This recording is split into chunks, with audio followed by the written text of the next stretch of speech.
한지우는 멍하니 앉아 있었다. 밖은 이미 어둠이 짙게 깔렸고 창문 틈으로 들어오는 희미한 가로등 불빛만이 좁은 방을 채우고 있었다. 퀴퀴한 냄새가 코를 찔렀지만 그는 아무것도 느낄 수 없었다. 감각이 마비된 듯 모든 것이 흐릿하고 멀게 느껴졌다. 방금 전까지 그를 향했던 날카로운 질문들과 차가운 시선들이 마치 다른 사람의 이야기처럼 아득하게 들렸다. 그들은 그의 직업과 그의 행동에 대해 물었다. 국가대표 태권도 선수 김태준이 왜 그런 폭력적인 행동을 했는지에 대해. 그러나 그는 대답할 수 없었다. 아니, 대답할 필요를 느끼지 못했다. 그들의 질문은 본질을 비껴가고 있었다. 중요한 것은 그의 주먹이 왜 그 남자의 얼굴로 향했는가가 아니었다. 중요한 것은 그 남자가 왜 그의 어머니를 그토록 잔인하게 만들었는가였다. 차가운 공기 속에서 그의 심장만이 격렬하게 뛰고 있었다. 머릿속에는 오직 하나의 장면만이 반복해서 재생되었다. 쓰러져 있는 어머니와 그 옆에 서 있는 그 남자의 모습. 그 끔찍한 광경이 그의 온몸을 짓눌렀다. 경찰서 유치장. 그는 지금 그곳에 있었다. 방금 전까지만 해도 태릉 선수촌에서 땀을 흘리며 올림픽 금메달을 꿈꾸던 자신이었다. 그랬던 그가 이제는 이런 차가운 시멘트방에 갇혀 있었다. 삶이 한순간에 뒤바뀌었다. 마치 잘 짜인 각본이 갑작스럽게 찢겨버린 것처럼 모든 것이 혼란스러웠지만 그 혼란 속에서 한 가지 감정만이 선명하게 자리 잡고 있었다. 후회. 그는 자신이 했던 행동을 후회하지 않았다. 그 남자를 향해 주먹을 날린 것을 단 한순간도 후회하지 않았다. 그러나 그는 더 일찍 행동하지 못한 자신을 후회했다. 더 빨리 어머니의 고통을 알아채지 못한 자신을. 수많은 신호들을 무시하고 제 꿈만을 쫓았던 자신을 뼛속 깊이 후회했다. 그의 눈에서는 눈물이 흐르지 않았다. 눈물 대신 뜨거운 불덩이가 그의 가슴 속에서 타오르고 있었다. 그것은 분노이자 슬픔이자 그리고 그의 어머니를 향한 사무치는 미안함이었다. 잠시 후 낡은 철문이 끼익 소리를 내며 열렸다. 담당 형사가 들어와 차가운 목소리로 말했다. 김태준 선수, 이제 나가셔도 됩니다. 어머니와 변호사가 와 있습니다. 그의 이름은 이제 한지훈이 아닌 국가대표 태권도 선수 김태준으로 불리고 있었다. 언론의 관심이 이미 그를 집어삼킨 것이다. 그는 무감각하게 자리에서 일어섰다. 몸이 천근만은 무거웠지만 어머니가 기다리고 있다는 말에 발걸음을 옮겼다. 문 밖에는 그의 어머니 이수민 여사와 그의 변호사가 서 있었다. 어머니의 얼굴은 며칠 전 병원에서 보았던 것보다 훨씬 더 창백했다. 눈가는 퉁퉁 부어 있었고 입술은 바짝 말라 있었다. 그녀는 그를 보자마자 달려와 와락 껴안았다. 그의 품에 안긴 어머니의 몸은 너무나 가냘프고 연약했다. 아들아, 괜찮니? 엄마가 미안해. 어머니의 목소리가 젖어 있었다. 그는 아무 말도 할 수 없었다. 그저 어머니를 더욱 세게 끌어안을 뿐이었다. 이 모든 것이 그의 탓인 것만 같았다. 그들을 태운 차가 조용히 밤거리를 달렸다. 창밖의 풍경들은 평소와 다를 바 없었다. 활기찬 도시의 야경, 바쁘게 움직이는 사람들. 그러나 그의 눈에는 모든 것이 낯설게 보였다. 마치 자신이 다른 세상에 와 있는 것만 같았다. 어머니는 그의 손을 꼭 잡고 있었다. 그녀의 손은 차가웠지만 그 온기는 그의 심장까지 전달되었다. 어머니는 그에게 무슨 일이 있었는지 캐묻지 않았다. 그저 그의 옆에 조용히 앉아 있어 주었다. 그 침묵이 오히려 더 많은 것을 이야기해 주었다. 이 모든 비극은 아주 조용하고 평범한 일상에서 시작되었다. 그의 어머니 이수민 여사는 세상에서 가장 섬세하고 부드러운 사람이었다. 남편을 일찍 여의고 홀로 아들 지훈을 키우며 온갖 고생을 다 하셨다. 어린 지훈의 기억 속 어머니는 늘 환하게 웃고 있었다. 아무리 힘들고 지쳐도 지훈의 얼굴만 보면 금세 미소를 되찾곤 하셨다. 어머니는 지훈에게는 세상의 전부이자 그 자체로 삶의 이유였다. 지훈은 어머니의 헌신적인 사랑 덕분에 무럭무럭 자랐다. 타고난 재능과 성실함으로 그는 태권도 선수로서 두각을 나타내기 시작했다.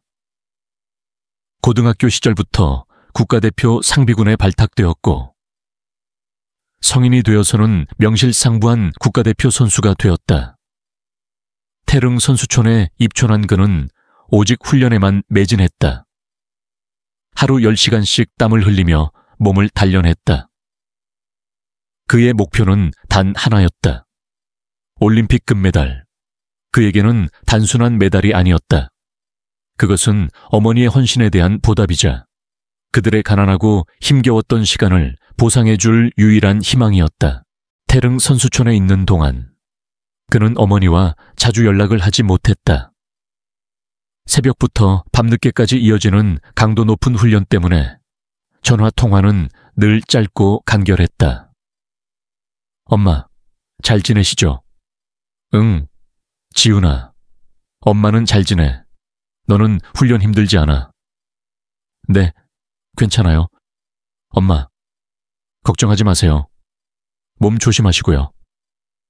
매일 반복되는 대화였다. 지훈은 그 짧은 대화 속에서 어머니의 목소리가 늘 밝고 건강하다는 것을 확인하고 안심했다. 그러던 어느 날 어머니에게서 전화가 왔다. 평소와 달리 목소리가 들떠 있었다. 지훈아, 엄마가 너에게 할 말이 있어. 무슨 일인가 싶어 지훈은 긴장했다. 엄마, 무슨 일인데요? 엄마가 좋은 분을 만나게 됐어. 지훈은 잠시 멍해졌다. 좋은 분, 어머니가 누군가를 만난다는 것을 상상해 본 적이 없었다. 그녀의 삶은 오직 그를 중심으로 돌아가고 있었기에. 그러나 이내 그는 어머니의 행복을 바라는 마음이 앞섰다. 네, 잘 됐네요. 어떤 분이신데요? 어머니는 조심스럽게 그 남자에 대해 이야기했다. 그의 이름은 최민호 건설회사 사장이었고 성품은 온화하고 따뜻했으며 경제적으로도 안정적인 사람이었다고 했다. 지훈은 한 번도 그를 만나본 적이 없었지만 어머니의 목소리에 담긴 행복만으로도 그가 좋은 사람이라는 것을 느낄 수 있었다. 지훈은 진심으로 어머니를 축복했다. 엄마, 잘 생각하셨어요. 엄마가 행복하시면 저도 좋아요. 빨리 결혼하세요. 몇 달 후 어머니는 최민호와 재혼했다. 그는 결혼식에 가지 못했다. 중요한 훈련 기간이었기 때문이다. 지훈은 미안한 마음을 감추지 못했지만 어머니는 괜찮다고 하셨다. 엄마는 괜찮아. 네가 올림픽에서 금메달 따서 엄마 목에 걸어주는 게 최고의 선물이야. 어머니의 그 말이 그의 마음을 아프게 했다. 그녀는 늘 자신의 행복보다 그의 꿈을 우선시했다. 그 후로 지훈은 새로운 가정을 이룬 어머니와 통화를 할 때마다 묘한 안도감을 느꼈다. 최민호는 전화기 너머로 지훈에게 살갑게 안부를 물었고 마치 친아들처럼 그를 걱정해 주었다. 그는 어머니에게도 다정하게 대해주는 것 같았다. 전화기 너머로 들려오는 어머니의 웃음소리는 예전보다 훨씬 더 밝고 행복해 보였다. 지훈은 최민호가 어머니를 진심으로 사랑하고 있다는 것을 느낄 수 있었다. 그는 더 이상 어머니를 걱정하지 않아도 된다는 생각에 마음이 놓였다. 어머니의 삶이 드디어 안정적인 궤도에 올랐다는 사실에 안도했다. 그는 이제 오직 훈련에만 집중할 수 있었다. 그가 땀을 흘리며 운동장을 달리고 모래주머니를 차며 기술을 연마하는 동안 어머니는 집에서 따뜻한 저녁 식사를 준비하고 사랑하는 남편의 퇴근을 기다릴 터였다. 지우는 그 그림을 상상하며 마음속으로 미소 지었다. 그의 꿈을 향해 달려가는 길은 이제 더 이상 외롭지 않았다. 뒤에는 그를 지지하고 응원하는 어머니와 새로운 가족이 있었다. 그러나 그가 알지 못하는 것이 있었다. 완벽해 보이던 그 그림의 한 구석에 이미 보이지 않는 균열이 생기고 있었다는 것을 최민호의 사업이 예상치 못한 난관에 부딪히며 그들의 평화로운 일상에 그림자가 드리우기 시작했다는 것을 그 그림자는 아주 천천히 그러나 집요하게 그들의 삶을 집어삼키고 있었다. 지우는 그 사실을 꿈에도 모른 채 오직 금메달이라는 하나의 목표만을 바라보며 달리고 있었다. 최민호는 겉으로 보기에 완벽한 사람이었다. 키가 크고 늘 단정한 옷차림을 하고 있었으며 부드럽고 차분한 말투를 썼다. 그의 건설회사는 서울 강남의 재개발 사업에 참여하며 빠르게 성장하고 있었다. 그는 성공한 사업가였고 동시에 이수민에게는 더할 나위 없이 다정한 남편이었다. 매일 아침 그녀를 위해 직접 내린 커피를 건넸고 퇴근 후에는 그녀가 좋아하는 꽃을 사들고 오곤 했다. 그의 눈빛에는 늘 따스함이 서려 있었다. 지우는 가끔씩 전화 통화를 할 때마다 들려오는 그의 목소리에서 진심을 느낄 수 있었다.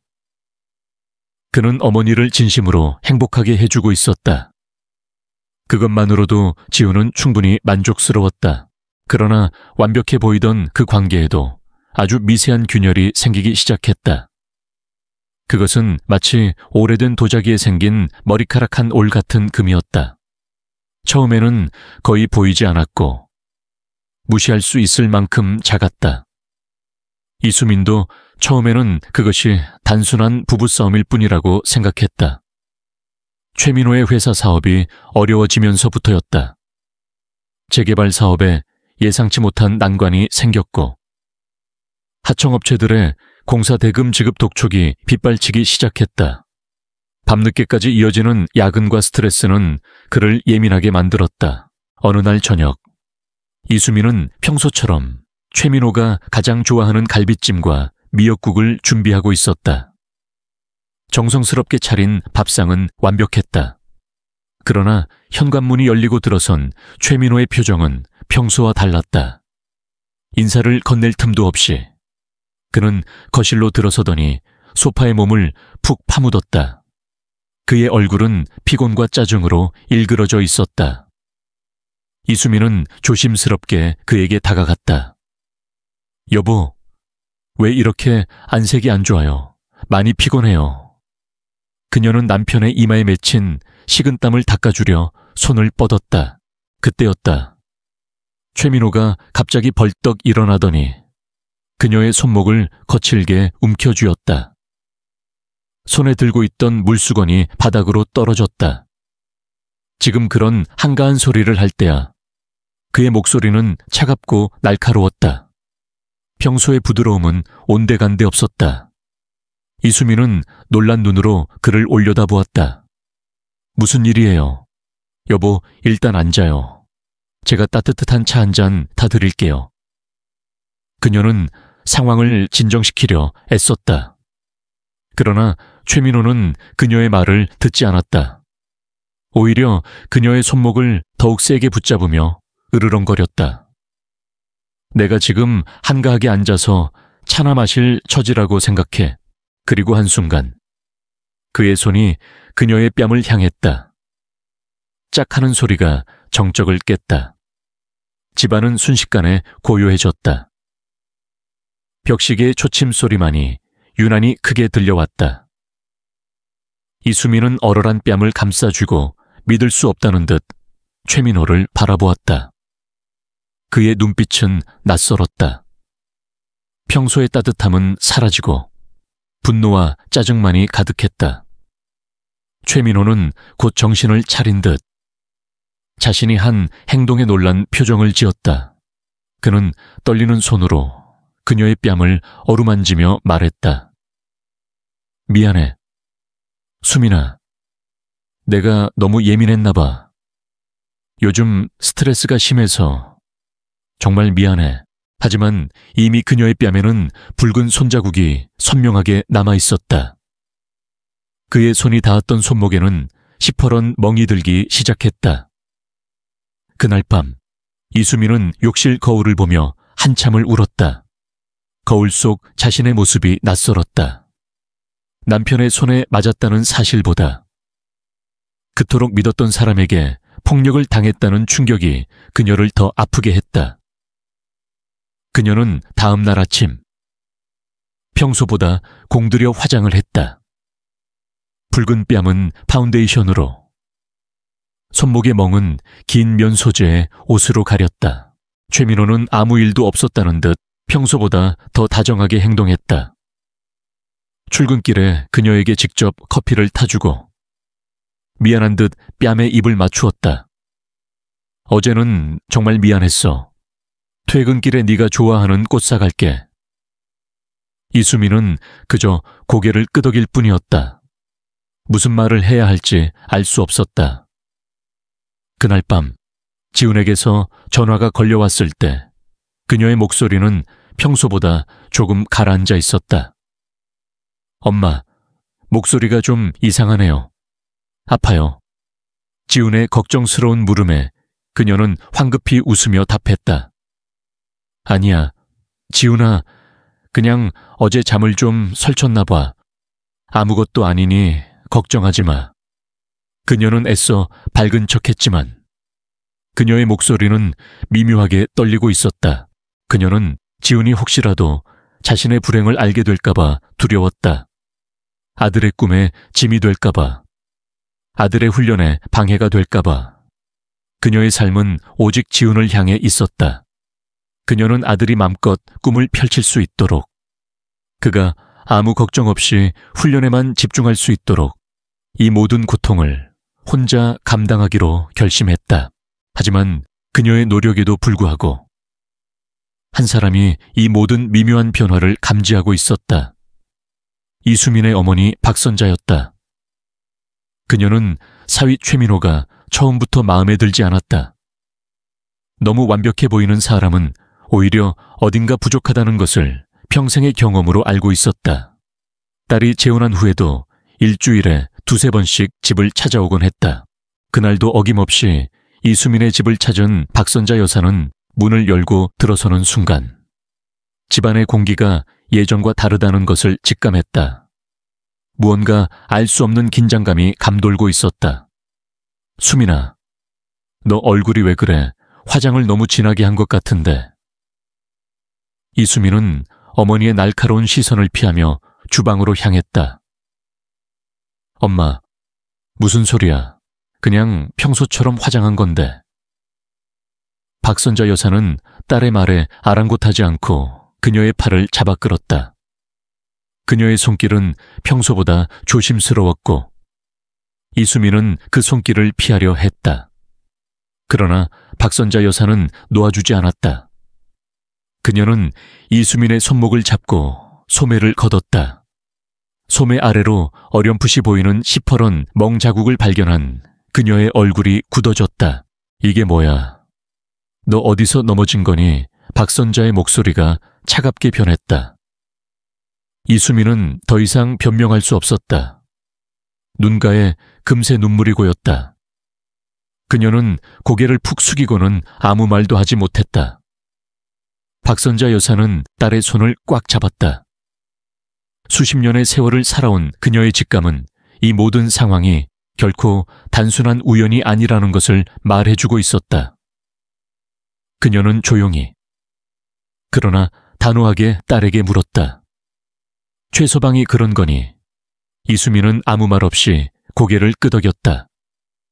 그녀의 어깨가 들썩였다. 그동안 홀로 감내했던 모든 슬픔이 터져 나오는 듯했다. 박선자 여사의 얼굴에 분노와 슬픔이 교차했다. 어떻게 감히 내 딸에게. 이수민은 어머니 박선자 여사의 품에 안겨 한참을 울었다. 그동안 꾹꾹 눌러 담았던 서러움과 고통이 한꺼번에 터져 나왔다. 엄마, 괜찮아요. 제가 잘못한 것도 있어요. 그녀의 목소리는 흐느낌에 섞여 알아듣기 힘들었다. 박선자 여사는 딸의 등을 쓸어주며 말했다. 네가 뭘 잘못했다고 그러니 사람을 때리는 건 어떤 이유로도 용서받을 수 없는 일이야. 이혼해. 당장. 엄마가 다 알아서 해줄게. 하지만 이수민은 고개를 저었다. 안 돼요. 엄마, 지금은 안 돼요. 여보가 요즘 사업 때문에 너무 힘들어서 그래요. 조금만 지나면 다시 예전처럼 돌아올 거예요. 그녀의 목소리에는 아직 최민호에 대한 미련과 희망이 남아 있었다. 그리고 무엇보다 그녀는 아들 지훈이 이 사실을 알게 될까봐 두려웠다. 아들의 꿈이 망가질까봐, 훈련에 지장이 생길까봐. 박선자 여사는 딸의 완고함에 한숨을 내쉬었다. 그러나 그녀는 더 이상 강요하지 않았다. 대신 그녀는 딸을 꼭 끌어안으며 말했다. 수민아, 사람의 손을 한 번 댄 남자는 절대 멈추지 않아. 엄마가 살아보니 그렇더라. 하지만 네가 정 원한다면 일단은 네 뜻대로 할게. 대신 약속해. 무슨 일이 있어도 엄마에게 꼭 알려줘. 그날 밤 박선자 여사는 잠을 이루지 못했다. 그녀의 불안한 직감은 이것이 끝이 아니라 시작일 뿐이라는 것을 끊임없이 속삭였다. 그녀는 딸의 행복을 위해 지훈에게 이 사실을 숨기기로 했다. 하지만 동시에 만약의 사태를 대비해 증거를 남겨야겠다고 생각했다. 그것은 딸을 보호하기 위한 마지막 수단이었다. 그 후로 2주가 흘렀다. 최민호의 폭력은 멈추기는커녕 더욱 빈번해지고 강도가 세졌다. 이제 그는 별것도 아닌 일에 화를 냈다. 국이 짜다거나 집이 어질러져 있다거나 심지어 날씨가 흐리다는 이유만으로도 이수민에게 폭언과 폭행을 일삼았다. 이수민은 매일 아침 거울을 보는 것으로 하루를 시작했다. 밤사이 새로 생긴 멍이 없는지, 멍이 얼마나 퍼졌는지 확인하고 그것을 가리기 위해 화장품을 겹겹이 발랐다. 그녀의 화장대 위에는 온갖 종류의 파운데이션과 컨실러, 컬러 코렉터가 가득했다. 모두 그녀의 고통을 숨기기 위한 도구들이었다. 이수민은 지훈에게서 전화가 올 때마다 가슴이 철렁 내려앉았다. 그녀는 자신의 불안한 마음이 목소리를 통해 아들에게 전달될까봐 두려웠다. 엄마, 목소리가 좀 이상해요. 괜찮아요.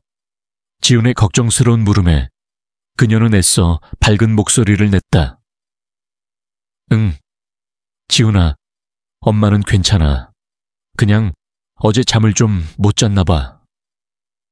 그녀는 최대한 빨리 대화를 끝내려 했다. 지훈아, 훈련 힘들지? 밥 잘 챙겨 먹고. 엄마 걱정 말고 훈련 열심히 해. 그녀의 목소리는 지훈에게 괜찮은 척했지만 지훈은 뭔가 이상하다는 것을 느꼈다. 그의 직감은 어머니의 목소리에 담긴 미묘한 긴장감을 놓치지 않았다. 그러나 그는 그 긴장감이 무엇을 의미하는지 정확히 알지 못했다. 그는 그저 어머니가 피곤해서 그런 것이라고 생각하고 대수롭지 않게 넘겼다. 자신의 꿈을 향해 달리는 것이 너무나 중요했기에 어머니의 말처럼 그는 그저 훈련에만 집중하고 싶었다.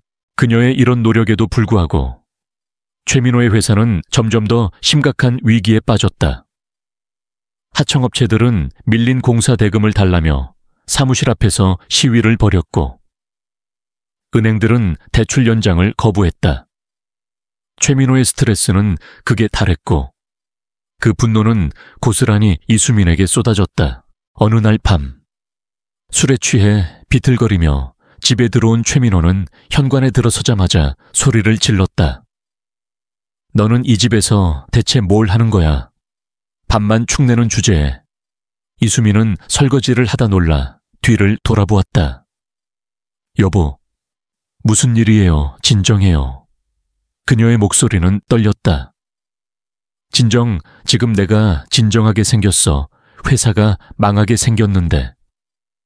넌 이렇게 한가하게 설거지나 하고 있냐고. 최민호는 씩씩거리며 그녀에게 다가왔다. 술 냄새가 역하게 풍겨왔다. 이수민은 본능적으로 한 발짝 뒤로 물러섰다. 네 친정 엄마는 대체 그 돈을 언제 줄 건데? 최민호의 눈이 이글거렸다. 이수민은 최민호가 그녀의 어머니에게 돈을 요구했다는 사실을 알고 깜짝 놀랐다. 그는 이미 오래전에 그녀의 어머니의 재산에 대해 조사하고 있었던 것이다. 이수민은 충격에 휩싸여 아무 말도 할 수 없었다. 최민호는 그런 그녀의 뺨을 번개같이 때렸다. 언제냐고 당장 연락해. 이번에는 저번보다 훨씬 더 강한 충격이었다. 이수민은 비틀거리며 싱크대에 몸을 기댔다. 뺨이 화끈거리고 귀가 멍했다. 최민호는 멈추지 않았다. 그는 그녀의 머리채를 거칠게 잡아 끌었다. 대체 내가 얼마나 더 기다려야 하는 거야? 그의 목소리는 절박함과 분노로 뒤섞여 있었다. 이수민은 떨리는 목소리로 간신히 말했다. 여보, 제발. 최민호는 그녀를 바닥으로 거칠게 밀쳤다. 그녀는 바닥에 쓰러졌고 무릎이 찢어지며 피가 흘렀다. 한 번만 더 내 말에 대답하지 않으면 그땐 가만두지 않을 거야. 최민호는 차가운 목소리로 협박하고는 침실로 들어갔다. 이수민은 바닥에 주저앉아 한참을 울었다. 무릎의 상처보다 마음의 상처가 훨씬 더 깊었다. 다음 날, 그녀는 평소보다 더 공들여 화장을 했다. 멍든 뺨은 컨실러로 덧바르고 무릎의 상처는 긴 바지로 가렸다. 평소보다 더 밝은 색의 옷을 입고 애써 미소 지으려 노력했다. 그녀는 오전 10시쯤 태릉 선수촌에 있는 지훈에게 전화를 걸었다. 지훈아, 엄마야, 잘 지내? 그녀의 목소리는 평소처럼 다정했지만 지훈은 그녀의 목소리가 어딘가 부자연스럽고 긴장되어 있다는 것을 느꼈다. 네, 엄마, 잘 지내요. 엄마는요, 잠시 침묵이 흘렀다. 이수민은 대답을 망설이는 듯했다. 응, 엄마도 잘 지내. 그냥 네 목소리가 듣고 싶어서 전화했어. 그녀는 애써 아무렇지 않은 척했지만 지훈은 그녀의 목소리에 담긴 미묘한 떨림을 놓치지 않았다. 그는 다시 한번 물었다. 엄마, 진짜 괜찮아요. 목소리가 좀 이상해요. 혹시 아픈 거 아니에요? 이수민은 황급히 화제를 돌렸다.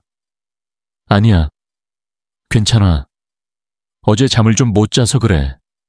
지훈이 너는 밥 잘 챙겨 먹고 훈련 무리하지 말고 다치지 말고. 그녀의 목소리에는 그를 걱정하는 마음과 동시에 그를 향한 미안함이 섞여 있었다. 마치 자신이 아들의 꿈에 방해가 될까봐 전전긍긍하는 것처럼 지훈은 어머니의 목소리에서 느껴지는 묘한 긴장감을 떨쳐낼 수 없었다. 이수민은 매일 아침 거울을 보며 새로운 상처를 확인했다. 얼굴의 멍 자국은 컨실러로 겹겹이 덮어야 했고 몸에 생긴 멍들은 긴 옷으로 가려야 했다. 그녀의 화장대에는 점점 더 많은 화장품이 쌓여갔다. 그것들은 단순히 얼굴을 꾸미는 도구가 아니었다. 그것들은 그녀의 고통을 숨기고 세상과 마주할 용기를 얻는 방패였다. 그녀는 매일 아침 거울을 보며 애써 웃는 연습을 했다. 괜찮아, 괜찮아. 스스로에게 주문을 외웠다. 최민호의 회사 상황은 나아질 기미가 보이지 않았다. 직원들은 하나둘씩 회사를 떠나갔고 새로운 프로젝트 수주는 번번이 실패했다. 그 모든 분노와 좌절은 고스란히 이수민에게 돌아왔다. 네가 재수 없는 기운을 가져왔어. 최민호는 이제 술에 취하지 않아도 그녀에게 막말을 했다. 네가 오고 나서부터 모든 일이 꼬이기 시작했어. 이수민은 묵묵히 그 모욕을 감당했다. 그는 이제 그녀의 존재 자체를 비난했다. 그녀는 점점 더 작아졌다. 집안에 있어도 죄인이 된 기분이었다. 그녀는 더 이상 예전에 밝고 다정한 이수민이 아니었다. 대신 늘 불안하고 움츠러든 모습으로 변해갔다. 그녀의 몸과 마음에 상처가 깊어질수록 그녀의 내면은 점점 더 공허해졌다. 하지만 그녀는 아들 지훈과의 통화를 멈출 수 없었다. 그것은 그녀의 유일한 삶의 낙이자 그녀가 이 모든 고통을 견디는 이유였다. 그녀는 매일 지훈에게 전화를 걸어 애써 밝은 목소리로 이야기했다. 지훈아, 훈련은 어때? 밥은 잘 먹고 있지? 그녀의 목소리는 늘 쾌활했지만 지훈은 뭔가 이상하다는 것을 감지했다. 목소리 톤은 밝은데 어딘가 모르게 불안하고 조심스러웠다. 지훈은 그 미묘한 차이를 알아차렸지만 어머니가 걱정할까봐 묻지 않았다. 그녀의 어머니 박선자 여사만이 그녀의 고통을 함께 나누고 있었다.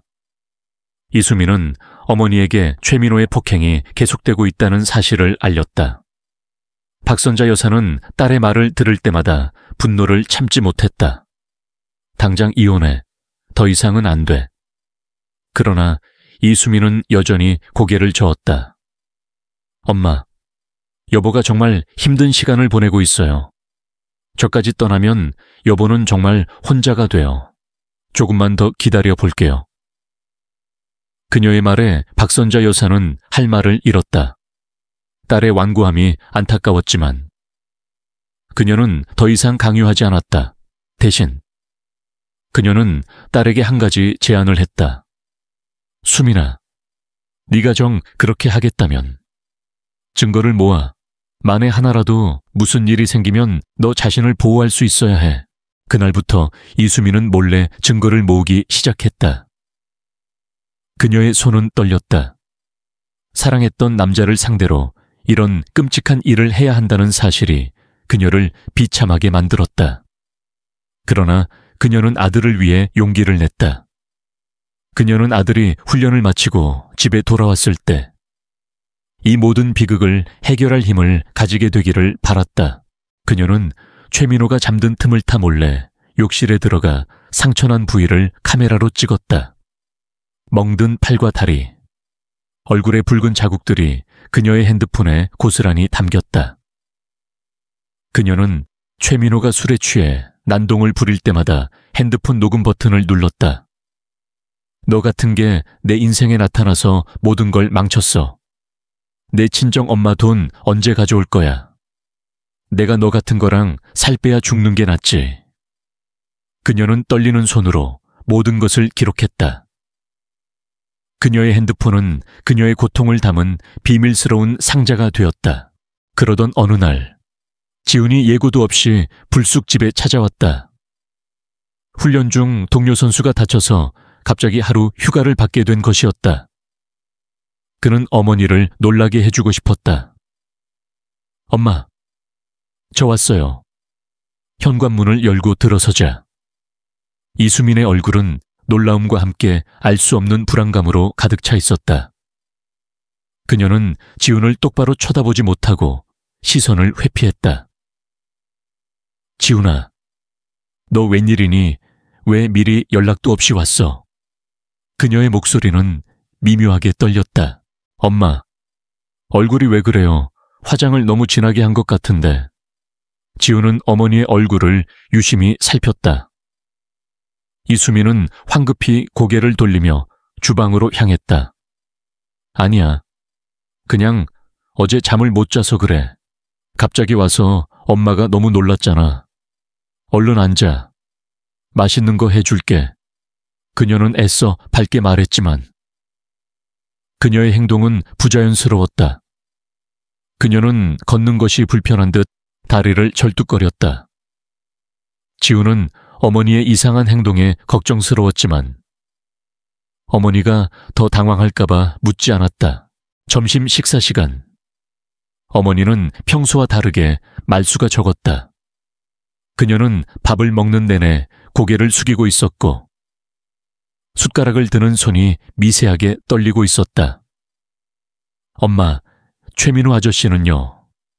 지훈의 물음에 이수민은 움찔하며 젓가락을 내려놓았다. 아저씨는 요즘 사업이 바빠서. 그녀의 목소리는 작고 힘이 없었다. 그녀는 황급히 화제를 돌리며 자리에서 일어났다.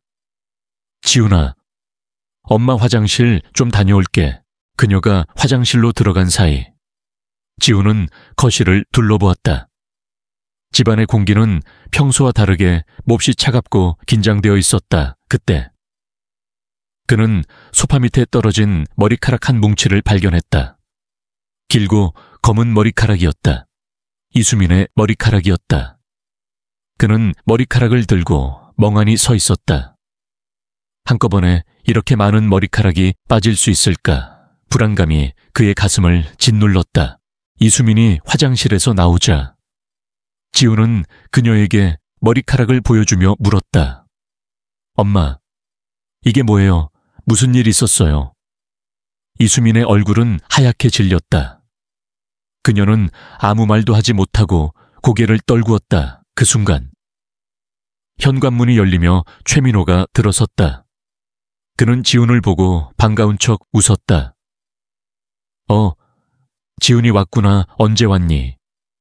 그러나 그의 눈빛은 이수민을 향해 차가운 경고를 보내고 있었다. 지훈은 그 찰나의 눈빛 교환을 놓치지 않았다. 모든 것이 직감적으로 연결되기 시작했다. 어머니의 부자연스러운 행동, 숨겨진 상처, 그리고 이 집을 감싸고 있는 차가운 공기. 지훈은 그날 저녁 내내 최민호와 어머니 사이에 기묘한 긴장감을 감지했다.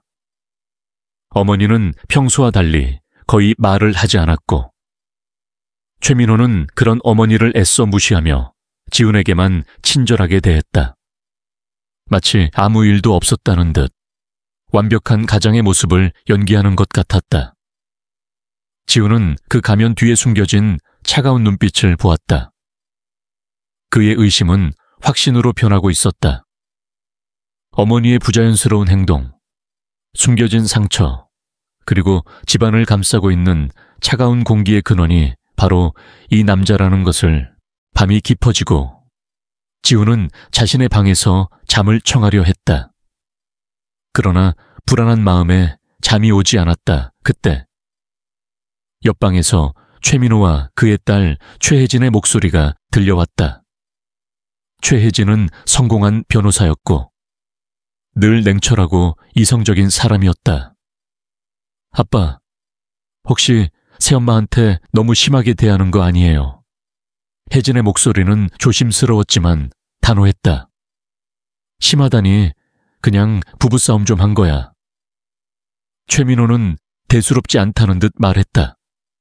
단순한 싸움이라고 하기엔 아빠가 너무 자주 화를 내잖아요. 제가 보기엔 아빠, 혹시 다른 사람한테 화풀이 하는 거 아니에요? 혜진의 말에 최민호의 목소리가 날카롭게 변했다. 너는 지금 누구 편을 드는 거야? 이건 우리 가족의 문제야. 네가 끼어들 문제가 아니라고. 혜진은 잠시 침묵하더니 결국 아빠의 뜻에 따르는 듯했다. 전 아빠 편이에요. 하지만 아빠도 조금은 진정하셔야 할 것 같아요. 그들의 대화를 엿듣던 지훈의 심장이 철렁 내려앉았다. 부부싸움. 변호사인 혜진이 단순한 싸움이라고 하기엔 문제가 있다고 느낄 정도라면 분명 심각한 일이었다. 지훈은 그제서야 모든 퍼즐 조각이 맞춰지는 느낌이었다. 어머니의 이상한 행동과 목소리, 그리고 숨겨진 상처들. 그날 밤 지훈은 조용히 어머니에게 전화를 걸었다. 엄마, 저 지훈이에요.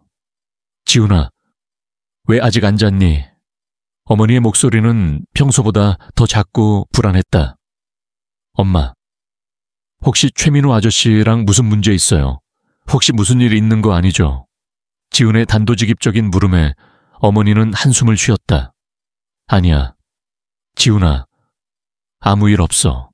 요즘 아저씨 사업이 힘들어서 우리가 조금 예민하게 굴었나 봐.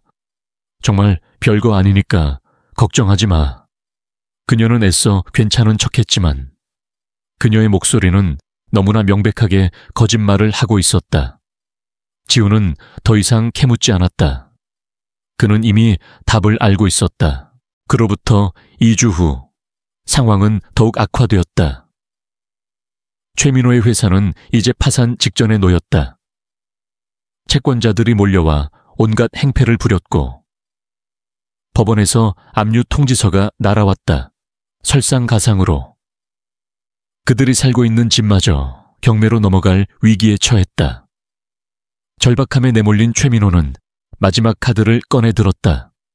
바로 이수민의 어머니, 박선자 여사의 재산이었다. 사실 박선자 여사는 숨겨진 재력가였다. 젊은 시절부터 부동산에 투자해 서울 곳곳에 건물을 소유하고 있었다. 하지만 평생을 검소하게 살아왔기에 그 사실을 아는 사람은 거의 없었다. 최민호는 이미 오래전부터 그녀의 재산을 몰래 조사하고 있었던 것이다. 그날 밤 술에 취해 들어온 최민호는 이수민의 목을 조르며 소리쳤다. 이 모든 게 당신 때문이야.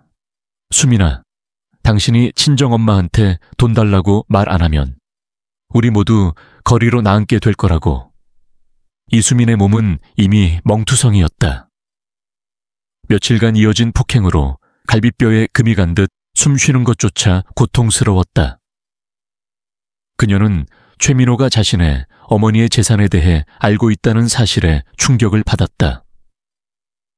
여보, 설령 그렇다고 해도 어떻게 어머니 돈에 손을 댈 생각을 해요?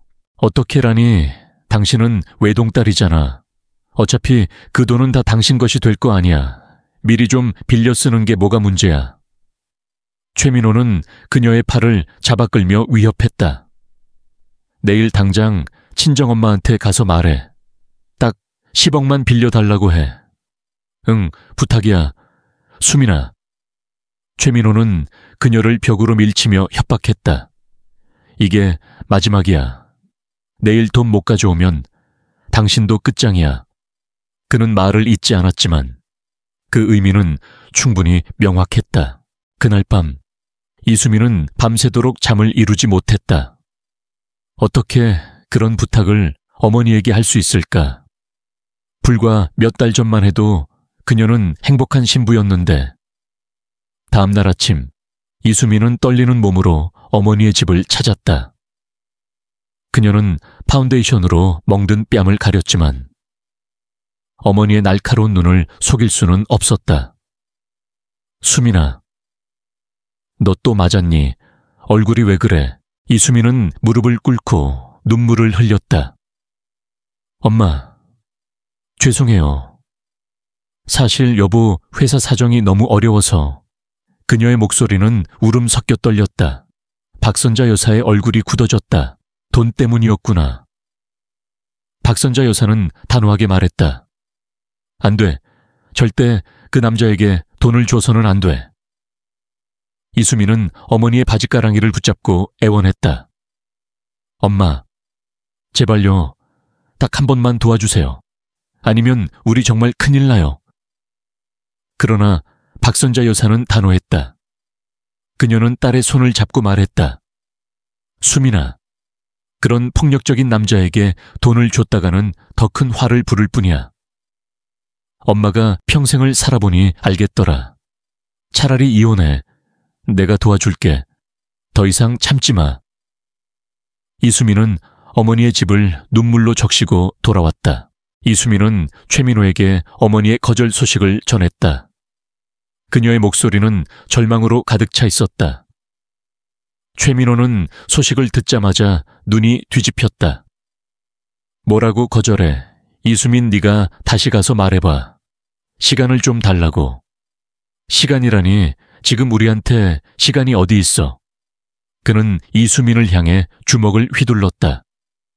이번에는 얼굴이 아닌 그녀의 배를 향해 주먹을 날렸다. 이수민은 고통에 찬 신음을 내뱉으며 바닥에 쓰러졌다. 며칠 전부터 금이 간 듯 아팠던 갈비뼈가 더욱 심한 통증을 일으켰다. 그때였다. 띠리리, 현관 비밀번호 누르는 소리가 들렸다. 문이 열리고 들어선 사람은 바로 지훈이었다. 그는 훈련 조기 종료로 갑작스럽게 휴가를 받게 되었다. 어머니를 놀라게 해줄 생각에 미리 연락하지 않고 온 것이었다. 엄마, 저 왔어요. 활기찬 목소리로 외치며 거실로 들어선 지훈의 눈에 바닥에 쓰러져 신음하고 있는 어머니와 그 옆에 서 있는 최민호의 모습이 들어왔다. 지훈의 얼굴이 굳어졌다. 엄마, 무슨 일이에요? 그는 황급히 어머니에게 달려갔다. 최민호는 당황한 표정으로 헛기침을 하며 말했다. 아, 지훈이 왔구나. 내 엄마가 그만 미끄러져서 넘어졌단다. 최민호의 변명은 어설펐다. 미끄러져요, 어디에서요? 지훈의 눈은 바닥에 흩어져 있는 짐가방과 최민호의 손에 들린 야구방망이를 향했다. 최민호는 황급히 야구방망이를 뒤로 숨기려 했다. 그 모습을 본 지훈의 불안감은 더욱 커졌다. 엄마, 몸이 안 좋아 보여요. 당장 병원에 가야겠어요. 지훈은 어머니를 부축하며 일어섰다. 아니야, 괜찮아. 그냥 좀 쉬면 돼. 이수민은 애써 지훈의 손길을 뿌리쳤다. 아니요, 괜찮지 않아요. 이렇게 아파 보이는데 어떻게 괜찮아요? 지훈은 단호하게 말하며 어머니를 차에 태웠다. 마침 친정집에 들렀다가 돌아오던 박선자 여사도 그들을 발견하고 함께 병원으로 향했다. 응급실로 향하는 차 안에서 이수민은 계속 괜찮다고 말했다. 하지만 지훈의 눈에는 그녀의 얼굴에 핏기 하나 없이 창백한 모습이 보였다. 병원에 도착하자마자 이수민은 엑스레이를 찍었다. 잠시 후 의사가 심각한 표정으로 그들을 불렀다. 보호자분, 잠시 저 좀 보시죠. 의사는 지훈과 박선자 여사를 따로 불러냈다. 환자분 상태가 단순하게 넘어진 것 같지는 않습니다. 의사의 말에 지훈의 심장이 멎는 것 같았다. 무슨 말씀이세요? 선생님, 갈비뼈 여러 군데에 골절이 있습니다. 특히 부러진 형태가 망치 같은 둥이로 여러 번 맞은 듯한 모양새입니다. 게다가 손목에도 오래된 멍 자국들이 있네요. 의사는 한숨을 쉬며 말을 이었다. 솔직히 말씀드리면 가정폭력의 가능성이 높습니다. 저희가 신고를 해야 할 수도 있고요. 지훈은 머리가 핑 돌았다. 가정폭력. 어머니가 그동안 이런 끔찍한 일을 당하고 있었다니. 그는 망연자실한 표정으로 어머니를 향해 걸어갔다. 병실 침대에 누워 링거를 맞고 있는 어머니의 얼굴에는 눈물이 가득했다. 지훈아, 엄마가 미안해. 어머니의 목소리는 너무나 가녀리고 힘이 없었다. 그녀는 결국 모든 것을 털어놓았다. 최민호의 폭력, 회사의 파산, 그리고 어머니의 돈을 노린 최민호의 협박까지. 이수민은 그동안 혼자 감내했던 모든 고통을 눈물로 쏟아냈다.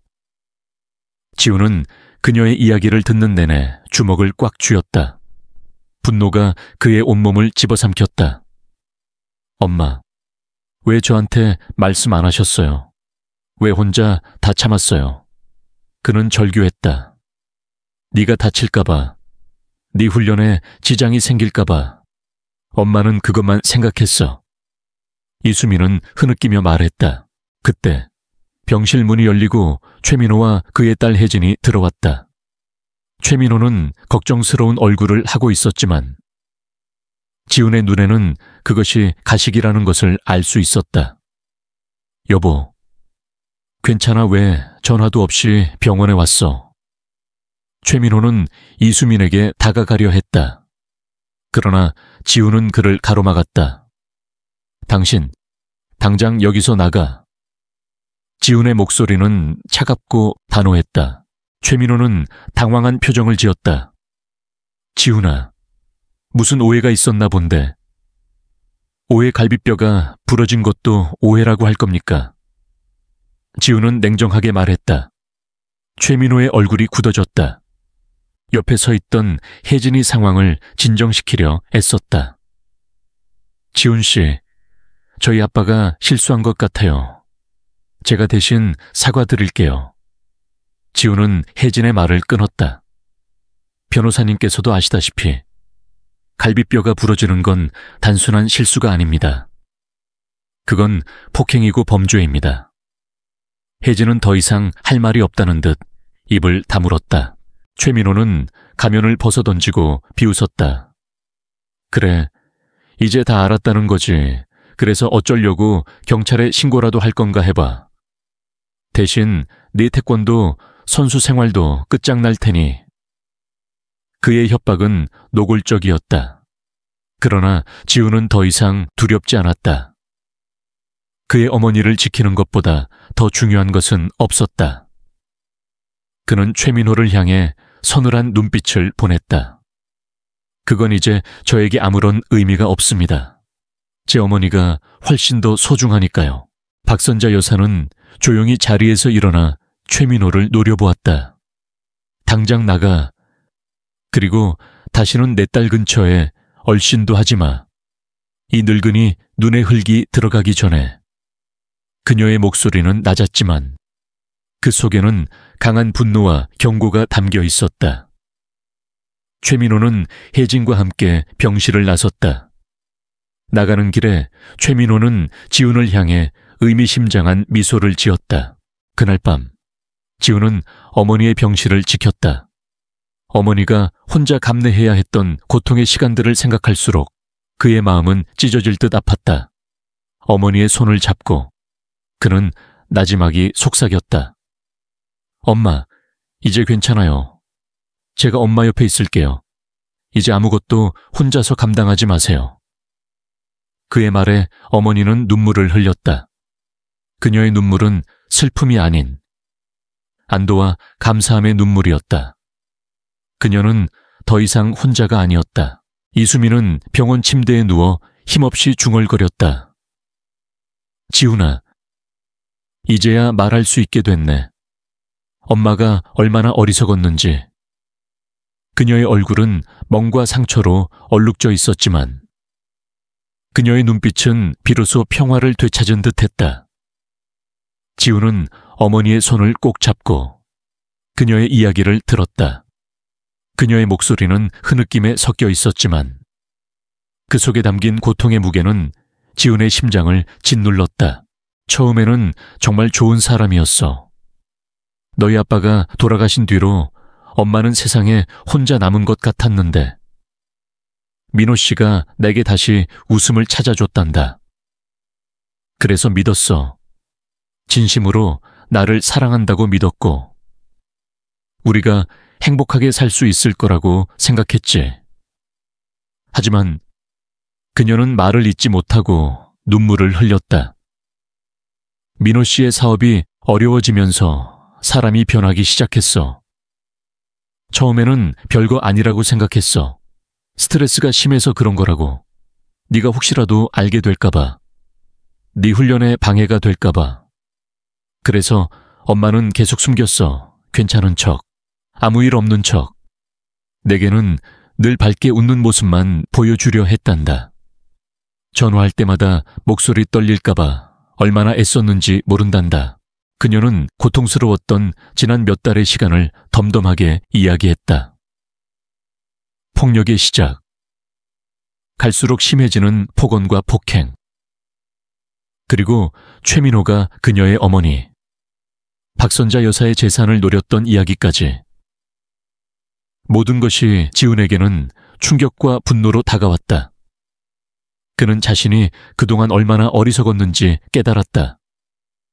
어머니의 목소리에 담긴 미묘한 떨림, 부자연스러운 행동들, 그리고 숨기려 했던 상처들이 모두 이 모든 비극의 증거였는데 그는 그것을 외면하고 자신의 꿈만을 쫓았던 것이다.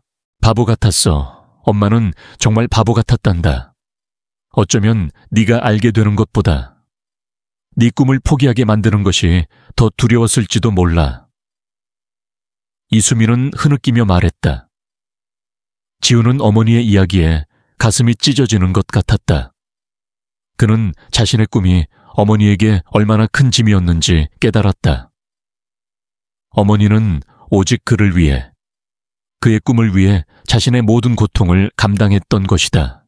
그때 병실 문이 다시 열렸다. 최민호와 그의 딸 혜진이었다. 최민호는 이수민의 침대로 다가가며 걱정스러운 표정을 지었다. 여보, 괜찮아. 내가 정말 미안해. 정말 내가 미쳐서 그랬나 봐. 내가 얼마나 반성했는지. 그의 목소리는 진심을 가장하고 있었지만 지훈의 눈에는 그 모든 것이 역겨운 연기로 보였다. 지훈은 그를 막아섰다. 그의 얼굴에는 분노와 경멸이 가득했다. 당신이 한 짓이 뭔지 아세요? 이게 단순한 반성으로 끝날 일이라고 생각해요. 지훈의 목소리는 낮았지만 그 속에는 폭풍 같은 분노가 담겨 있었다. 최민호는 당황한 표정을 지었다. 무슨 오해가 있었나 본데. 지훈아. 혜진이 나서서 아버지를 변호하려 했다. 지훈 씨, 저희 아버지가 좀 흥분하셨던 것 같아요. 제가 대신 사과드릴게요. 지훈은 고개를 저었다. 사과가 통할 일이 아니라는 걸 변호사님께서 더 잘 아실 텐데요. 이게 오해입니까? 부러진 갈비뼈가, 온몸에 멍자국이, 어머니의 고통이 전부 다 오해입니까? 지훈의 말에 최민호의 얼굴은 굳어졌다. 더 이상 숨길 수 없다는 것을 깨달은 그는 이내 가면을 벗어던졌다. 그의 얼굴에는 조롱 섞인 미소가 떠올랐다. 그래, 이제 다 알았다는 거지. 그래서 어쩌려고 경찰에 신고라도 할 건가 해봐. 대신 내 태권도 선수 생활도 끝장날 테니까. 그의 협박은 노골적이었다. 그는 지훈이 자신의 꿈을 얼마나 소중히 여기는지 알고 있었다. 하지만 지훈은 더 이상 두렵지 않았다. 그의 주먹은 굳게 쥐어졌고 그의 눈빛은 흔들림 없이 최민호를 향했다. 내 꿈, 내 명예, 그건 이제 내게 아무런 의미가 없습니다. 내 어머니가 당신 때문에 이렇게 됐는데 내 꿈이 무슨 소용입니까? 지훈의 목소리는 떨리지 않았다. 오히려 단호하고 확신에 차 있었다. 최민호는 잠시 당황했다. 그는 지훈의 반응을 예상하지 못했던 것 같았다. 그의 표정이 당황해서 분노로 바뀌었다. 건방진 녀석, 내 어머니가 얼마나 날뛰었는지 알아. 말대답이나 하고 그래서 내가 손을 댄 거라고. 그는 뻔뻔하게 이수민을 비난했다. 그때 침대에 누워있던 이수민이 힘없이 중얼거렸다. 엄마, 는 괜찮아요. 지훈아, 제발 아무 짓도 하지 마. 그녀는 아들이 더 큰 화를 입을까봐 두려워했다. 하지만 지훈은 어머니의 말에 아랑곳하지 않았다. 그는 최민호를 노려보며 말했다. 당신이 내 어머니에게 손을 댄 순간 당신은 이미 끝났습니다. 나는 당신을 용서할 수 없습니다. 혜진은 아버지를 설득하려 했지만 최민호는 이미 이성을 잃은 듯했다. 그는 병실을 나서는 마지막 순간까지 지훈을 향해 분노에 찬 눈빛을 보냈다. 그는 곧 자신의 행동이 어떤 결과를 초래할지 알게 될 것이다. 지우는 그 모든 것을 감당할 준비가 되어 있었다. 어머니를 지키기 위해서라면 그 무엇도 포기할 수 있었다. 그는 어머니의 손을 다시 잡았다. 그녀의 손은 아직 차가웠지만 그 온기는 그의 심장에 따뜻한 위안을 전해주었다. 이수민은 병원을 나서는 순간 한 가지 중요한 결심을 했다. 더 이상 최민호와 함께 살 수 없다는 것. 지난 몇 달간의 고통이 그녀에게 가르쳐준 유일한 교훈이었다. 그녀는 박선자 여사의 집으로 들어가기로 결정했다. 잘 생각했어. 수민아, 아직 늦지 않았단다.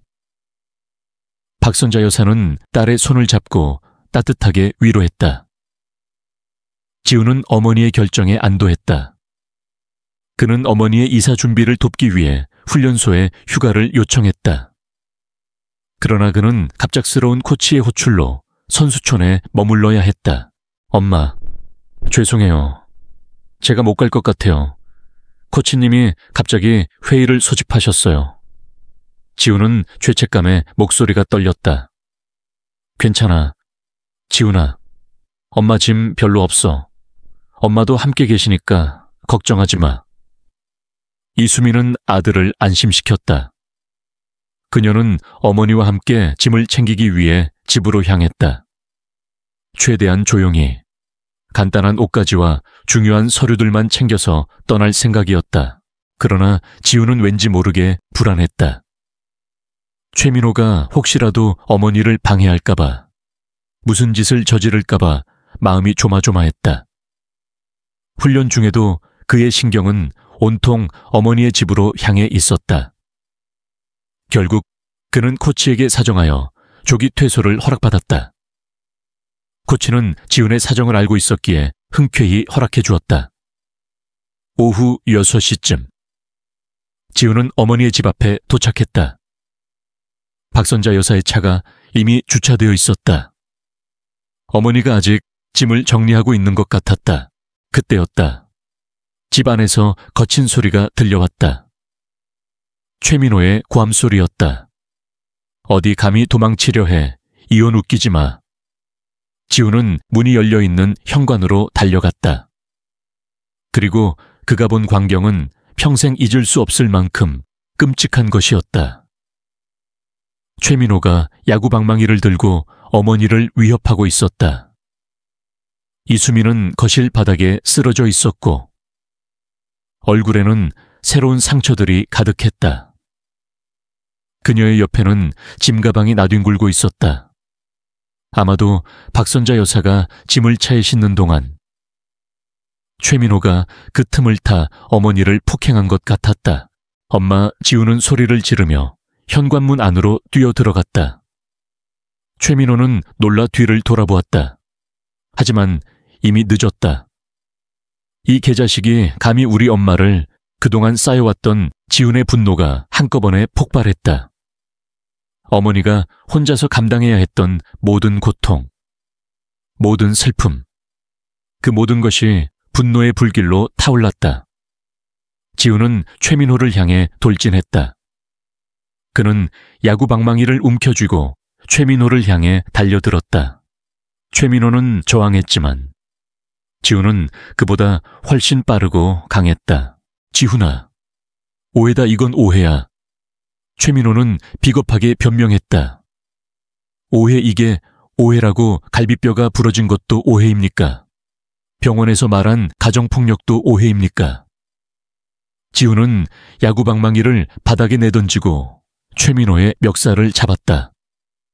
내가 당신이 우리 엄마에게 무슨 짓을 했는지 다 알고 있어. 최민호의 얼굴에 당혹스러움이 스쳐 지나갔다. 그는 더 이상 변명할 수 없다는 것을 깨달았다. 지훈은 그를 벽으로 밀쳤다.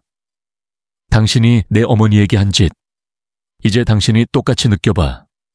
지훈은 최민호의 얼굴을 향해 주먹을 날렸다. 첫 번째 주먹이 최민호의 코에 정확히 박혔다. 피가 터져 나왔다. 최민호는 비명을 지르며 바닥에 쓰러졌다. 하지만 지훈은 멈추지 않았다. 이제 이 고통이 어떤 건지 알겠냐? 이게 바로 내 어머니가 겪었던 고통이야. 지우는 최민호가 일어나려 할 때마다 그를 밀쳐냈다. 어머니가 매일 밤 혼자 숨어서 울 때. 당신은 뭘 했어? 어머니가 당신에게 제발 멈춰달라고 애원했을 때. 당신은 왜 듣지 않았어? 지우는 최민호의 어깨를 붙잡고 흔들었다. 최민호는 비명을 지르며 신음했다. 아, 어깨가 빠졌어. 이수민은 흐느끼며 지훈을 말렸다. 지훈아, 멈춰, 제발 멈춰. 어머니의 절박한 목소리에 지훈은 그제야 정신을 차렸다. 최민호는 콧뼈가 부러지고 어깨가 탈골된 듯 피투성이가 된 채 바닥에 쓰러져 신음하고 있었다. 지훈은 최민호를 향해 마지막 경고를 날렸다. 다시는 내 어머니 근처에 얼씬도 하지 마. 한 번만 더 어머니를 괴롭히면 그때는 정말 가만두지 않을 거야. 지훈의 눈빛에는 살기가 번뜩였다. 최민호는 그 눈빛을 보고 모든 것을 이해한 듯했다. 그때 최혜진이 집으로 들어왔다. 그녀는 바닥에 쓰러져 있는 아버지를 보고 경악했다. 아빠 대체 무슨 일이에요? 그녀는 지훈을 향해 분노에 찬 눈빛을 보냈다. 지훈 씨, 대체 아빠한테 무슨 짓을 한 거예요? 혜진은 즉시 핸드폰을 꺼내 신고를 했다. 여보세요? 여기 폭행 사건이 발생했어요. 구급차와 경찰차가 곧이어 도착했다. 최민호는 병원으로 실려갔고 지훈은 폭행 혐의로 경찰서에 연행되었다. 그는 한치의 후회도 없었다. 어머니를 지키기 위해서라면 그 무엇도 감수할 수 있었다. 경찰서에서 어머니와 박선자 여사가 그를 찾아왔다. 지훈아, 덕분에 엄마는 괜찮아. 네가 올바른 선택을 한 거야. 이수민은 아들의 손을 잡고 눈물을 흘렸다. 그래, 지훈아, 옳게 행동했어. 네가 자랑스럽다. 박선자 여사도 그를 위로했다. 그들의 따뜻한 말 한마디가 지훈의 마음을 어루만져 주었다. 하지만 그들은 아직 알지 못했다. 이 사건으로 인해 앞으로 더 큰 폭풍이 닥쳐올 것이라는 것을. 최민호의 폭행 사건은 한순간에 언론의 먹잇감이 되었다. 다음 날 아침 신문 한 면과 인터넷 포털 사이트는 온통 태권도 국가대표 김태준 의붓아버지 폭행 사건이라는 제목으로 도배되었다. 지훈의 실명과 얼굴이 그대로 노출되었고 사건의 전말은 그의 폭력적인 행동에 초점이 맞춰져 자극적으로 보도되었다. 세계 챔피언 꿈꾸던 태권도 선수, 가정폭력범으로 전락, 폭력으로 얼룩진 태권도, 영웅의 추락과 같은 악의적인 기사들이 쏟아졌다.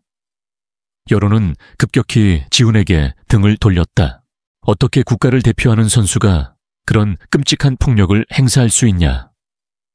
아무리 의붓아버지라지만 그래도 가족인데 폭행이라니. 인성이 글러먹은 선수는 필요 없다. 등 비난의 목소리가 거세게 일었다. 사건의 본질인 최민호의 가정폭력은 잊혀진 듯했다. 대신 최민호는 병원 침대에 누워 피해자 코스프레를 했다. 그는 언론과의 인터뷰에서 아들이 한순간의 감정을 참지 못하고 저를 폭행했다며 아무리 그래도 자식같이 생각했던 아이인데 라고 말하며 눈물을 보였다. 그들의 딸 혜진은 변호사라는 직업을 이용해 최민호의 주장을 교묘하게 포장했다. 지훈은 경찰서 조사를 마친 후 태릉 선수촌으로 복귀했다. 그가 선수촌에 들어서자마자 동료 선수들과 코치들의 시선이 그에게 꽂혔다. 그들의 눈빛에는 걱정과 안타까움, 그리고 알 수 없는 거리감이 뒤섞여 있었다. 지훈은 그들의 시선을 피할 수 없었다. 그의 명예와 노력은 한순간에 사라진 듯했다. 훈련은 평소와 같이 진행되었지만 분위기는 완전히 달랐다. 코치는 그를 불러 조용히 말했다.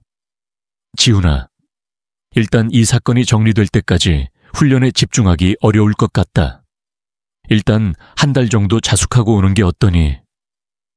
코치의 말은 부드러웠지만 그것은 사실상 올림픽을 향한 그의 꿈이 끝났다는 것을 의미했다. 지훈은 고개를 숙인 채 아무 말도 할 수 없었다. 그의 눈에서는 눈물이 흐르지 않았다. 이미 너무 많은 눈물을 흘렸기 때문일까? 그는 그저 멍하니 먼 하늘을 바라보았다. 그의 심장은 고통에 마비된 듯 아무것도 느끼지 못했다. 그에게는 이제 더 이상 꿈도, 목표도 없었다. 그는 그저 존재의 의미를 잃어버린 빈 껍데기 같았다. 최민호의 변호사인 혜진은 합의금을 요구했다. 합의금 5억 원을 주시면 아버지께서는 소송을 취하고 원만하게 합의해 주시겠다고 하셨습니다. 혜진의 목소리는 차분하고 이성적이었다. 이수민은 혜진의 요구에 충격을 받았다. 혜진 씨, 어떻게 아빠가 우리 지훈이에게 그런 짓을 하고 오히려 돈을 요구할 수 있어요? 이수민은 분노에 떨었다. 혜진은 그런 이수민의 반응에 아랑곳하지 않고 말했다. 어머니, 저희 아버님도 저희 집안을 일으키시느라 얼마나 고생하셨는지 모릅니다. 그리고 지훈 씨가 한 행동도 명백한 폭행입니다. 지훈 씨의 미래를 위해서라도 현명한 선택을 하셨으면 좋겠습니다. 혜진의 말에는 협박이 담겨 있었다. 하지만 지훈은 단호했다. 합의하지 않겠습니다. 나는 내가 한 행동을 후회하지 않아. 돈으로 이 모든 것을 해결하려 하지 마. 그의 목소리는 차분했지만 그 속에 담긴 의지는 확고했다. 이수민과 박선자 여사는 아들의 결정에 동의했다. 그들은 돈을 주고 합의하는 것이 오히려 최민호의 파렴치한 행동을 인정하는 것이라 생각했다. 최민호는 결국 지훈을 폭행죄로 고소했다. 사건은 법정으로 넘어갔다. 언론은 사건의 진행 상황을 실시간으로 보도했다. 지훈은 국민적 비난의 화살을 맞으며 법정에 섰다. 변호사는 그에게 최민호가 한 폭행을 증언하도록 권유했다. 하지만 지훈은 망설였다. 그가 최민호의 폭행을 증언하는 순간 어머니의 고통스러운 과거가 세상에 낱낱이 공개될 터였다. 그는 어머니를 다시 한번 상처 입히고 싶지 않았다. 저는 제가 한 행동에 대해 변명하지 않겠습니다. 저는 그저 어머니를 지키고 싶었습니다. 지훈은 법정에서 최민호와 눈을 마주치며 단호하게 말했다. 최민호는 그런 지훈을 비웃었다. 하지만 그때 이수민이 재판장에게 손을 들고 발언을 요청했다. 재판장님, 제가 할 말이 있습니다.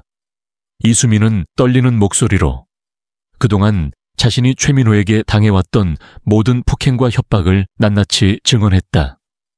제 아들은 저를 지키기 위해 그 모든 고통을 혼자 감당했던 저를 구하기 위해 폭력을 행사한 것입니다. 제 아들은 죄가 없습니다. 죄가 있다면 저를 폭행하고 협박한 이 사람에게 있습니다. 이수민은 증언하는 내내 눈물을 흘렸다. 그녀는 자신의 몸에 남은 멍 자국들과 최민호의 폭언이 담긴 녹음 파일을 증거로 제출했다. 그녀의 용기 있는 증언은 법정에 있던 모든 사람을 숙연하게 만들었다. 최민호의 얼굴은 창백하게 질렸다. 그는 더 이상 변명할 수 없었다. 박선자 여사는 딸의 용기 있는 모습에 흐느꼈다. 우리 딸, 장하다. 결국 재판부는 최민호에게 유죄 판결을 내렸다. 그는 이수민에게 폭행과 협박을 가한 죄로 징역형을 선고받았다. 그리고 지훈에게는 정당 방위가 인정되어 무죄 판결이 내려졌다. 그러나 이미 그의 명예는 땅에 떨어져 있었다. 올림픽 국가대표 선발전은 이미 끝나 있었고 그는 더 이상 태극마크를 달 수 없게 되었다. 그의 꿈은 끝이 났다. 지훈은 법정을 나서는 순간 아무런 감정도 느끼지 못했다. 승리의 기쁨도, 복수의 쾌감도 없었다. 그저 공허함만이 가득했다. 그의 손에 잡혀 있던 것은 올림픽 금메달이 아닌 법정에서 내려진 무죄 판결문이었다. 그는 아무 말 없이 어머니와 할머니를 끌어안았다. 엄마, 할머니, 이제 괜찮아요. 이제 모든 게 끝났어요. 그의 목소리는 텅 비어 있었다. 법정 밖으로 나온 지우는 쏟아지는 기자들의 플래시 세례에 눈을 감았다. 승리도 패배도 아닌 모든 것을 내려놓은 사람의 표정이었다. 무죄 판결은 그에게 자유를 주었지만 이미 잃어버린 것들을 되돌려주지는 못했다.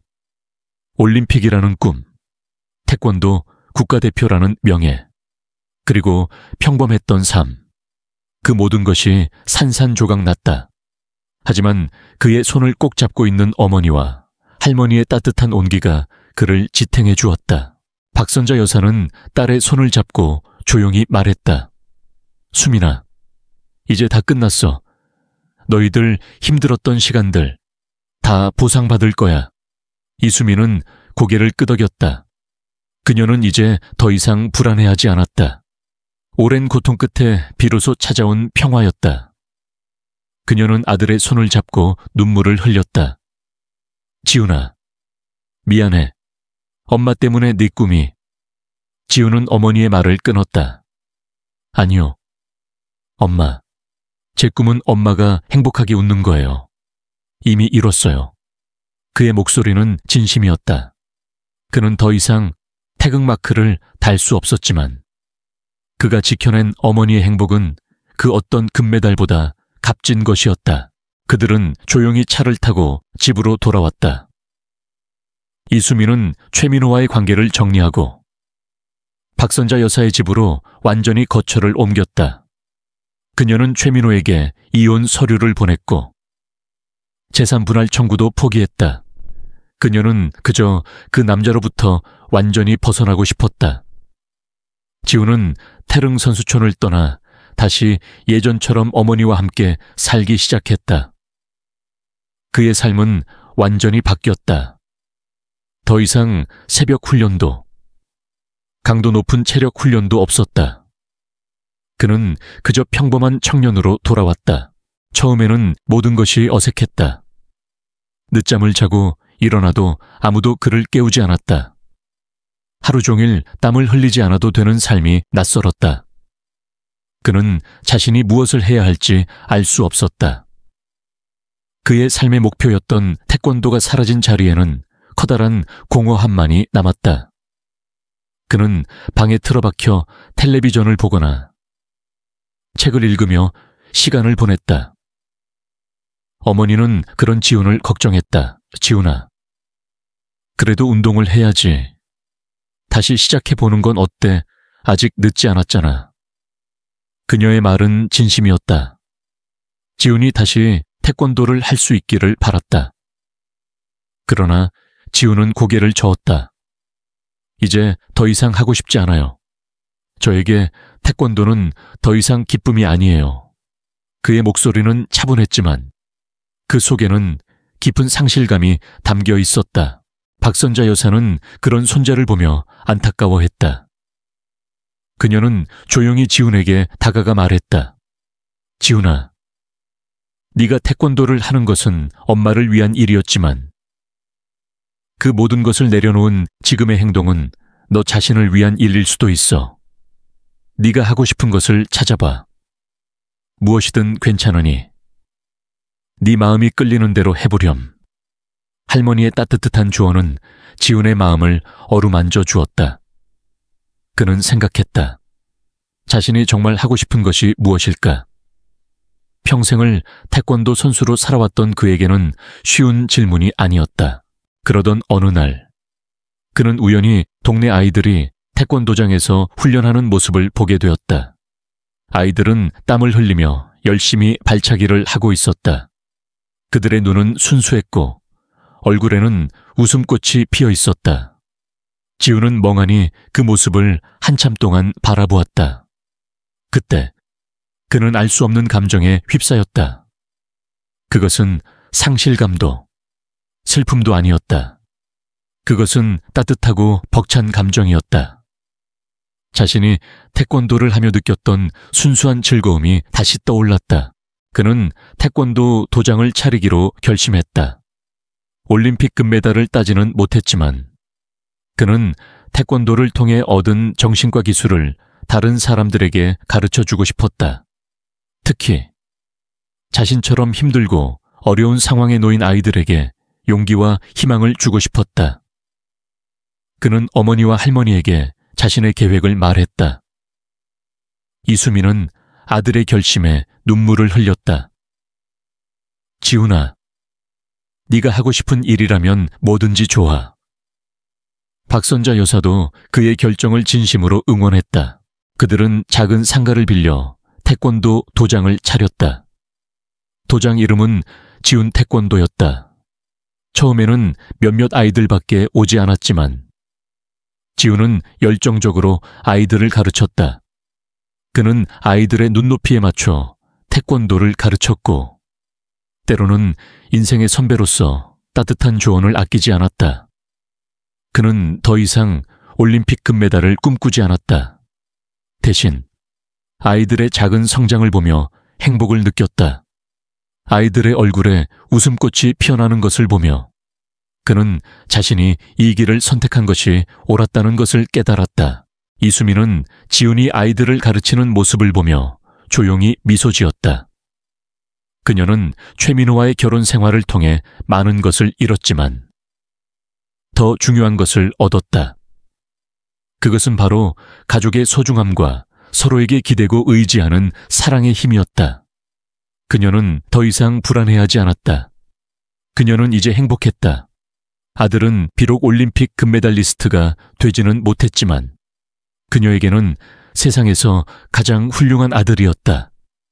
그녀는 매일 밤 아들을 위해 기도했다. 이 평화로운 일상이 영원히 지속되기를.